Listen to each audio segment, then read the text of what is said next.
A white mom who appears to have called a black 5-year-old the N-word in a viral video has now raised over $666,000 to relocate. Trump said, "I don't know," and asked about due process and if he has to uphold the Constitution as president, and that was only one of the things that we have to talk about. Israel now officially plans to reoccupy all of Gaza and hold it indefinitely if no deals reached by May 15th. A bombing attack targeting Lady Gaga's record-breaking concert was luckily stopped. Where the Dr. Lupo cheating scandal is creators now calling for his ban. And then a good news story to help keep you sane. We're talking about all that and much more on today's brand new Philip DeFranco show. You daily dive into the news, how it's being covered, and how people are reacting to it, starting with this. We should talk about Shiloh Hendrix. And she's in the news because she's the white Minnesota mom that appears to have hurled racial slurs at a 5-year-old black boy at a playground in Rochester, Minnesota. With that happening after the child allegedly stole her own child's diaper bag, according to her, though I will say that's been disputed. And the reason that we know about this situation is because 30-year-old Sharmake Omar, who told NBC that he knows the boy's parents, that him and the kid have Somali heritage, and that the boy has autism, was there at the playground. And I'm gonna link to the full video so you can judge for yourself, but walking through it, you see Omar confronting Hendrix, and she tells him it's none of your fucking business, with her sticking her tongue out and giving him the middle finger. She then also calls him the N-word as well. Okay, why don't you have the balls to say it right now again? With them then going back and forth for a bit, and Hendrix appearing to admit that she called the little boy the slur and justified it. That little kid, you call him a the little child? What if he acts like one? He's gonna. Are you about to hit him? You chase him here?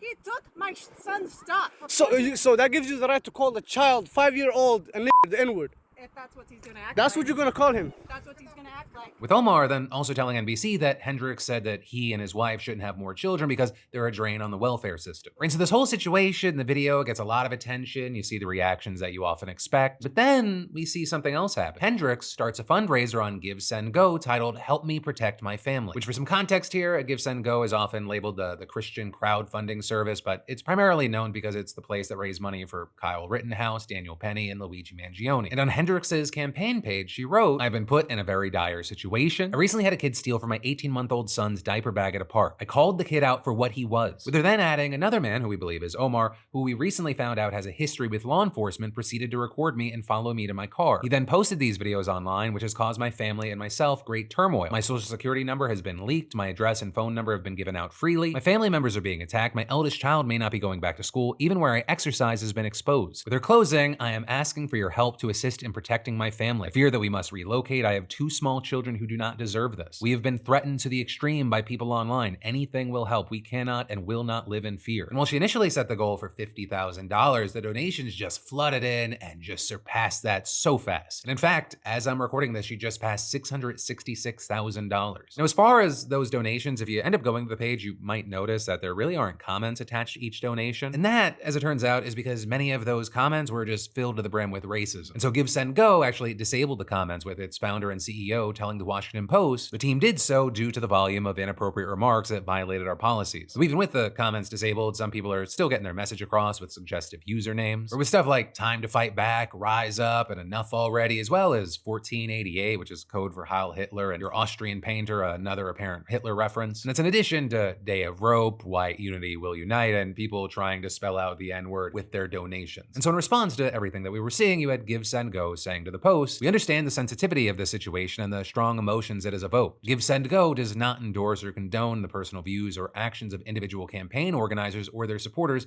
nor do we control the motivations of donors." Also, regarding this fundraising campaign, we saw Hendrix herself responding with an update to the fundraiser, writing that the support that they've received is unbelievable, saying, "I've never felt so scared yet reassured in my life. It's truly a whirlwind of emotions." Then saying she hasn't been harmed, but adding, "I'm still very frightened and I don't think I'll feel safe until we can escape completely." And finishing by saying, "It's such a strange feeling to be living in a blissful dream and a nightmare simultaneously. Thank you for all your continuous support and love. We have to keep fighting for the safety of all our families, not just mine." Now with that, we've also seen a big response on the other end. So for example, you have the Rochester chapter of the NAACP starting its own fundraiser for the family of the 5-year-old boy, with that aiming for $150,000 and blowing past that to over $340,000, and then the page actually being shut down at the request of the family. With seeing the NAACP writing, "Your compassion, your solidarity, and your belief in love over hate have been overwhelming and deeply moving. Also, I'll say, that's not where this ends, because we have to go back to Omar, for example, the guy who took the video, because he's chimed back in to say that he's received a torrent of harassment since the incident. Right in that, because not only did he take the video, you had Hendricks alluding to his history with law enforcement, which includes a sexual assault charge from 2022 that was actually recently dropped. And so you had Omar telling KIMT News that he's been getting death threats, his information's been posted online, and he's concerned for his and his children's safety. Additionally, it looks like there may be legal problems for Hendricks in the near future. Right in that, in part because the city of Rochester posted a statement on Facebook calling the video deeply disturbing and adding, the Rochester Police Department is gathering information and actively looking into the matter. And this is the NAACP calling on the police, the city attorney, and the county attorney to investigate and charge Hendricks with a hate crime. And with that, you had Omar telling NBC that the 5-year-old boy's parents have expressed support for prosecuting her if possible. So likely there's much more to come, much more to see play out. And in the meantime, I gotta pass the question off to you.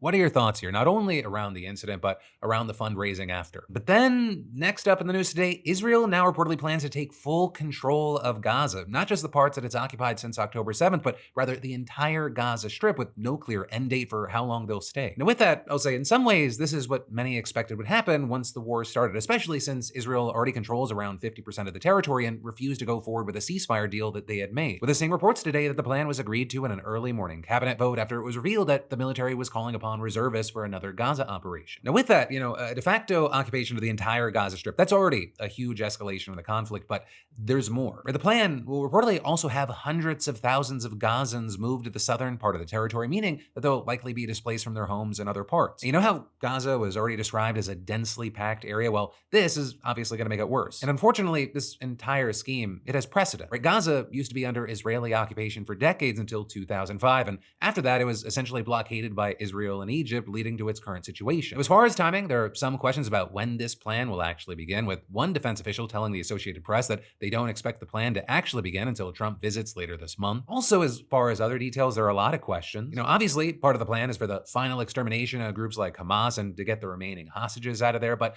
after that, there's the question of, what the hell is actually supposed to happen once they take over Gaza? Does Israel plan to completely take over and be the admin for everything directly, or is it seriously going to consider Trump's plan for the US to take over in some capacity? Which I will say on that last part, it seems that they're at least considering US involvement of some kind. Because yesterday we saw the cabinet approving plans for Israel to completely take over the aid distribution within Gaza, all of which will be protected by American security contractors, which you have people saying in some ways is better than the current state of affairs since Israel blocks off essentially all aid into Gaza. But there you have critics claiming that it'll give Israel far too much control over how the aid is distributed. A critique that Israel has pushed back against, claiming that when aid was within Gaza, it was a tool used by Hamas to control people. But either way, the plan will probably be rejected by the UN, only for Israel to ignore them anyways. And then as far as the news in the region, that's just what's happening with Gaza. You had Tel Aviv making front page news after Israel's main airport was targeted by missiles, with that attack reportedly launched by the Houthis out in Yemen, with a spokesperson saying, in response to Israel's escalation with its decision to expand its hostile operation in Gaza, the Yemeni armed forces announced it will work to impose a comprehensive air blockade on the Israeli enemy, with them then going on to say that this would involve repeatedly targeting Israeli airports, although so far there's only been one strike since the announcement was made. But of course, keep in mind, this is a rapidly developing situation. And then I've got more news you need to know about in just a minute, but first, I get compliments about my stylish Vessi sneakers all the time. And yeah, my Vessies do look great. Easy agreement. But then also people ask me if they've heard these spots, are they really waterproof? And yeah, the answer is yes, these babies are 100% waterproof. Something I definitely appreciate more and more since I moved to a place where it rains more than 3 times a year. And it's a big part of why I love having Vessi as a sponsor of the PDS, right? We don't have to sacrifice style over function. Because before Vessi, I had a whole rotation. My Might Rain shoes, my errands only beaters, casual date night, and on and on. Now, one pair handles all of it, and they simplified my closet and they somehow go with everything. Right? I just normally rock the weekenders. They're clean, comfy, and built for real life. Like when I'm out playing with the kids and the sky flips from sunny to the end of days. Still dry, still happy. Dog walks in the drizzle, grocery run puddles, long ass nights on my feet at a show, no problem. It's like wearing a rain boot disguised as a stylish sneaker and my feet thank me every time. So yeah, say yes more and don't let the weather or your shoes slow you down. Just scan that QR code or go to vessi.com/DeFranco to get 15% off your first pair automatically applied at checkout. That's VESSI.com/DeFranco. Go check them out. But then, next up in the news, Donald Trump, the president of the United States, in case you forgot, he does not know if he has to uphold the Constitution. And that is actually just one of the things that he's said or shared over the past few days that's got people, let's say, talking. Things including more threats to invade another country, offensive AI imagery, a new tariff announcement, and a promise to reopen the country's most notorious prison. Let's, start with the Constitution of it all, with Trump's comments coming during an interview with NBC's Kristen Welker on Meet the Press. Right in there, at one point, she asked Trump about the Supreme Court's order to facilitate the return of Kilmar Abrego Garcia from El Salvador, which the Trump administration has said is out of its control, and also claiming it would be complying with the order by simply allowing the man back if he somehow made it here. But then, last week, you had Trump saying in an interview with ABC News that he could bring Abrego Garcia back if he wanted, but he chooses not to, seemingly admitting defiance to the Supreme Court. And to that, Trump's other comments, the whole Abrego Garcia case, and really so many of the administration's other actions on immigration, including deportations to El Salvador under the Alien Enemies Act, they've all raised serious questions about the White House's respect for due process, rule of law, and by extension, the Constitution. And so Welker basically asked him point blank if he'd stand up for those basic principles, and he could not say yes. Your Secretary of State says everyone who's here, citizens and non-citizens, deserve due process. Do you agree, Mr. President? I don't know. I'm not a lawyer. I don't know. Well, the Fifth Amendment says I don't know. as It seems it might say that, but if you're talking about that, then we'd have to have 1 million or 2 million or 3 million trials. We have thousands of people that are some murderers and some drug dealers and some of the worst people on earth. But some of the worst, most dangerous people on earth. And I was elected to get them the hell out of here, and the courts are holding me from doing it. But even given those numbers that you're talking about, don't you need to uphold the Constitution of the United States as president? I don't know. I have to respond by saying again, I have brilliant lawyers that work for me, and they are going to obviously follow what the Supreme Court said. What you said is not what I heard the Supreme Court said. They have a different interpretation. Also, here you had Welker asking about something else that would violate the Constitution, but has been supported by Trump's supporters, a third term. Are you seriously considering a third term, Mr. President, even though it's prohibited by the Constitution? Or is this about staying politically viable? I will say this. So many people want me to do it. I have never had requests so strong as that. But it's something that, to the best of my knowledge, you're not allowed to do. I don't know if that's constitutional that they're not allowing you to do it or anything else, but there are many people selling the 2028 hat. But this is not something I'm looking to do. I'm looking to have 4 great years and turn it over to somebody. So notably, here and now at least, you have Trump rejecting the idea of running again more clearly than he has at times in the past. But he also didn't seem to know, or at least didn't want to acknowledge, what the Constitution says on that subject. We then also in this interview had Welker asking about Trump's past comments on taking over Canada and Greenland, and to that, Trump mostly, but not entirely, ruled out military action against Canada, though he definitely did not rule out using military force against Greenland. Would you rule out military force to take Canada? Well, I think we're not going to ever get to that point. It could happen. Something could happen with Greenland. I'll be honest. We need that for national and international security. But not I with think Canada? It's highly unlikely. I don't see it with Canada. I just don't see it. I have to be honest with you. Now, moving past that interview, which I'll link to, you can watch the full thing, Trump and the White House, as usual, were busy on social media this weekend, with, among other things, Trump posting this AI-generated image and the White House later sharing it of him as the Pope. But this notably as the actual Pope just died a few weeks ago and the church is getting ready to begin the process of picking a new one. So as you might imagine, a lot of people, especially a number of Catholics, found this in pretty poor taste, with, for example, the New York State Catholic Conference saying, "There's nothing clever or funny about this image, Mr. President. We just buried our beloved Pope Francis, and the cardinals are about to enter a solemn conclave to elect a new successor of St. Peter. Do not mock us." So that was not the only AI-generated image that the White House posted that pissed it off a seemingly devout community, but it was a much different one. Star Wars fans. Right in that, because they shared a "May the 4th be with you" post slamming, quote, "radical left lunatics fighting to bring Sith lords, murderers, drug lords, dangerous prisoners, and well-known MS-13 gang members back into our galaxy," and adding, "You're not the rebellion, you're the empire."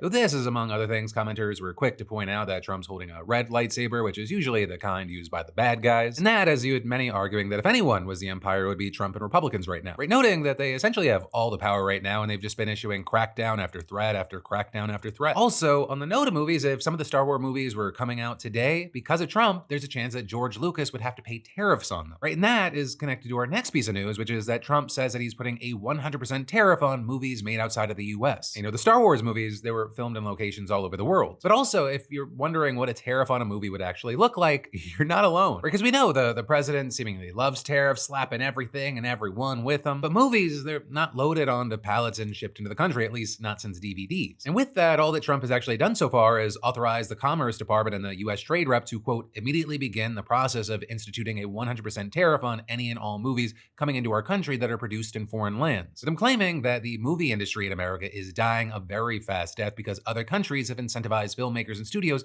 to move productions away from the US, and adding, this is a concerted effort by other nations and therefore a national security threat. It is, in addition to everything else, messaging and propaganda. Notably, however, the vast majority of movies shown in American cinemas, they're technically produced in the US. Right? One, in the sense that we're talking about American companies, and two, in the sense that script writing, pre-production, casting, and some editing often all actually physically happen in the US. At the same time though, however, the actual filming, that is increasingly taking place abroad. And Trump is actually correct in saying that other countries are offering all sorts of incentives to draw our filmmakers and studios away from the United States. With these incentives normally coming in the form of tax breaks, which combined with things just getting more expensive in the US have led to a lot of production taking place in the UK, Australia, New Zealand, and a few places throughout Europe. And so as a result, thousands of middle-class film workers in the US have reportedly lost work. In fact, according to the International Alliance of Theatrical Stage Employees, for example, roughly 18,000 full-time jobs have been eliminated in just the past 3 years, primarily in California. And actually, a very notable thing is that with that, California Governor Gavin Newsom has already proposed a massive tax credit to bring production back to Hollywood. But that is notably an incentive, whereas Trump's proposal, in addition to being super unclear,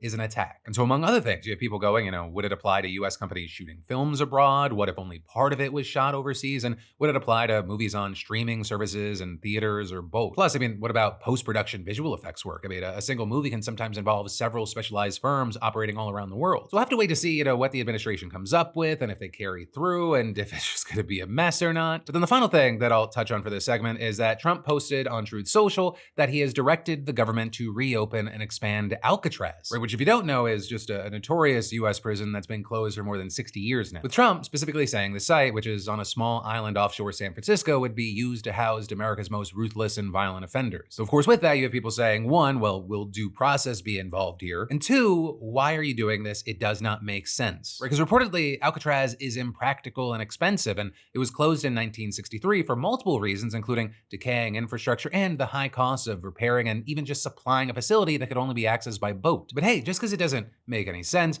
doesn't mean that it's not gonna happen. For now, we'll have to wait to see. But then, next up today, we have to talk about how Lady Gaga not only performed a free show at Copacabana Beach in Rio de Janeiro with an estimated 2.5 million people going, which was already huge news because it beat the record for the highest attendance for a concert by a female artist, but there was also a bombing attack that was thwarted. Because while the show, it went on as scheduled, in the hours before it, at least 2 people were arrested for planning to carry out a major attack, mainly aiming to target children and the LGBTQ+ community. With the Brazilian authorities releasing a statement yesterday saying a group has been recruiting participants, including teenagers, to carry out integrated attacks using improvised explosives and Molotov cocktails. And a man who was identified as the leader of the group was arrested for illegal possession of a firearm, and a teenager was also arrested for storing child pornography. With this group having allegedly been operating and spreading hate speech online, and the goal is said to have been to promote the radicalization of adolescents, the dissemination of hate crimes, self-harm, pedophilia, and violent content as a form of belonging and a challenge among young people. With this, we saw 15 search warrants being served against 9 people in cities throughout Brazil. Some reports also saying that members of the group had posed as little monsters, right, Lady Gaga fans, online to lure in young people. And all of this is, even though police said that this was a major operation, because the concert still happened, you had the Associated Press reporting that some have questioned the validity of the threat. With many pointing to how last year, after authorities foiled a terrorist plot at a Taylor Swift show in Austria, her shows there were still canceled for safety reasons. So here, you had police saying they didn't publicly share this information about the plot before the show to avoid panic and preventing information from being distorted. And that is, you had Lady Gaga's team saying they weren't even alerted of the threats ahead of time, with a spokesperson telling The Hollywood Reporter, "We learned about this alleged threat via media reports this morning. Prior to and during the show, there were no known safety concerns nor any communication from the police or authorities to Lady Gaga regarding any potential risks." And adding, her team worked closely with law enforcement throughout the planning and execution of the concert, and all parties were confident in the safety measures in place. Which, on the note of those safety measures, measures reportedly include strong security presence at the event and over 5,000 military and police officers at the beach. And so all in all, a very scary sounding situation. But luckily,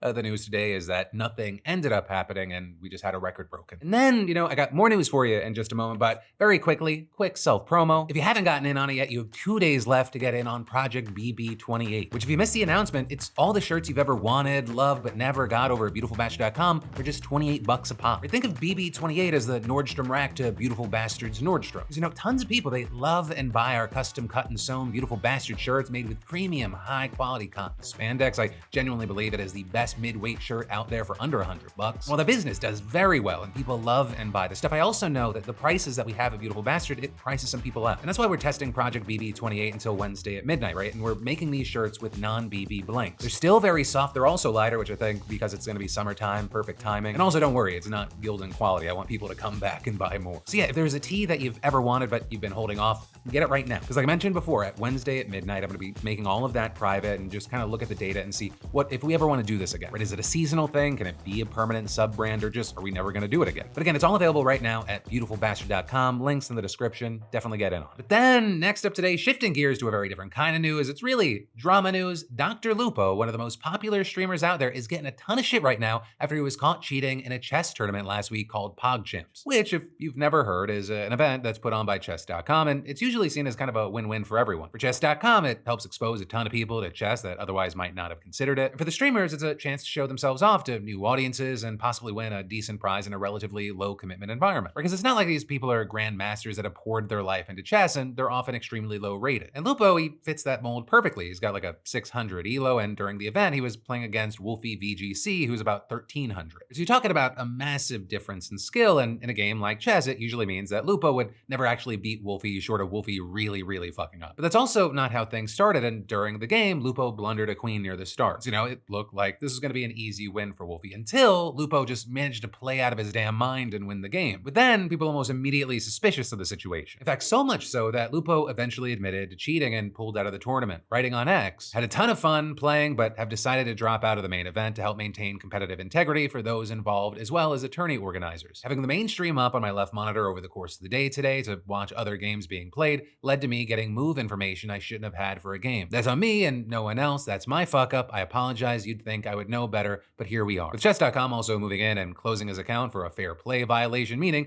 that he was banned for cheating. But that is not where this story ends, because this was followed up by another creator by the name of Ludwig asking Lupo, streets are saying it was an engine. Are the streets keeping it 99? But then Ludwig later admitting that the streets were grandmaster level players who spoke to him that accused Lupo of using a computer to help him. It's saying that, this wasn't, oh, I happened to have this thing open and I couldn't help but look at it, but rather far more involved. There we saw Lupo deny that, and he even joked that he was helped by anal beads, which is a reference to another cheating scandal. It was where Hans Niemann was accused of cheating, and people joked that it was a vibrating sex toy that helped him communicate what moves to play. But either way, you had Lupo going on to say, believe me or not, I played what I played, pulled from chat though, couldn't stop looking, which as I said, I know better. People, and I largely mean chess people, this isn't some light shit to them. They take this game serious. And many just were not buying his excuse. Because first off, Lupo did like 25 plus perfect moves in a row, which is at that level of chess, it's unreal and it doesn't happen outside of using a computer engine. In fact, it is so out of the ordinary that it stands out like a sore thumb with, for example, Gotham Chess, the largest chess channel on YouTube, putting it this way. Beginners are very tempted to do stuff like this. Please don't. And the lesson here is just don't do it. Don't do any form of this because it's quite obvious, especially for beginners. His video pointed to Lupo likely cheating across multiple games. And the moves were so obvious that few were buying Lupo's excuse that he just looked at the chat, and you had Ludwig saying in a video, he claims that he had the game open, like the stream open, and was reading the stream chat. But part of what you're able to do when you look through somebody's game is judge how quickly they are making their moves. And the time it was taking him to make his moves, a lot of the time when he's making the best move, was quicker even than Twitch chat would be able to input this. Not only that, But Twitch chat also just wasn't saying this. And he then went on to add that on top of this, Twitch chat was almost never giving out the engine's best move. Because as you'd expect, it was mostly just chess fans watching the game and throwing out what they think would be the best move. And that's usually done in the form of an annotation. And the annotation, it's not hard to understand once you know it, but Ludwig doesn't believe that Lupo would be able to read it super quickly, considering he's like half of Ludwig's rank and Ludwig still needs to decipher it in his head. Within all of that, bringing us to Friday, and Lupo finally admitted that he cheated with an engine writing. I screwed up big time. The internet has been right basically since the beginning, and it's taken me multiple waves of self-reflection and internal fighting to get to the point where I can fully admit fault without holding back. I lied to the internet repeatedly. I cheated and betrayed the trust of countless people that believed in me. Viewers, family, friends, everyone. I spent a big part of my life being really good at games. When I suddenly wasn't good enough, I lied. People kept asking me why I did it. I think I did it for a false sense of self-validation, to convince myself that I could win when clearly I shouldn't have. You know, he said a lot more in the tweet, but that's essentially it. Though I will say, what's very interesting is that Gotham Chess kind of assumed that this was the reason that Lupo cheated. Some people do this stuff like the Simul, like this, because chess has this really weird way of just getting like deep inside your soul, and you just feel not good enough or not intelligent enough or not, you know, it like really attacks your psyche in many ways. You know, all in all, that is where we are, though I will say even after the admission, many are still very, very upset about the situation. And that includes very big streamers who weren't involved in the tournament at all, including Asmongold and XQC, who actually came out saying that Lupo should be banned from Twitch over the cheating scandal. Right in that, because it is technically covered under Twitch's terms of service, so it is in the realm of possibility. But then, next up today, in some interesting news, I'd like you to meet Rand Laycock. You see, he's the conductor of a 100-piece orchestra in Parma, Ohio, and just before his 60th birthday 11 years ago, he was diagnosed with Parkinson's disease. And at first, it was just a twitch in his thumb, but over the years, his symptoms have slowly escalated. With Rand saying about 8 years in, I started experiencing more tremor in my right hand. This was daily and seemed to get worse if I was anxious or nervous. The tremor would really start to be pronounced if I had a deadline coming up for something with the orchestra. And he also started experiencing dyskinesis, which are involuntary movements that pop up as a complication of long-term use of Parkinson's medication. So eventually, Rand wasn't able to control his symptoms with just medication. That is where he learned about deep brain stimulation, or DBS, from a neurologist at the Cleveland Clinic. And the way that deep brain stimulation was described to Rand was like a pacemaker for the brain, where the device would be planted in his brain to deliver electrical currents to specific parts of the brain that control movement. And those currents would help control the abnormal brain signals that cause Parkinson's symptoms. And so in May of 2024, Rand went forward with DBS. He went under for the surgeries and had the device implanted in his brain, with it then later being activated and set up with a programmer who helped fine-tune the setting and Rand's follow-up appointments. But then for nearly a year, Rand saw success with DBS, and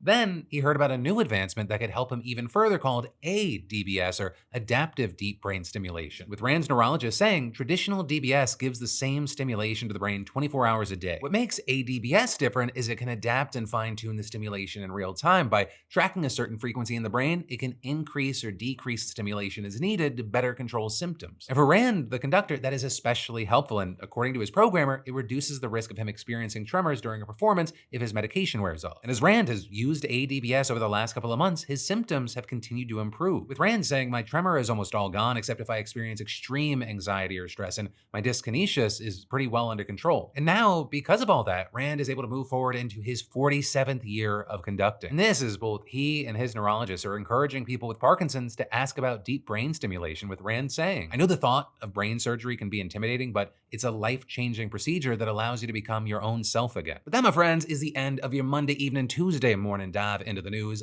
Thank you for watching. I love yo faces, and I'll see you right back here tomorrow.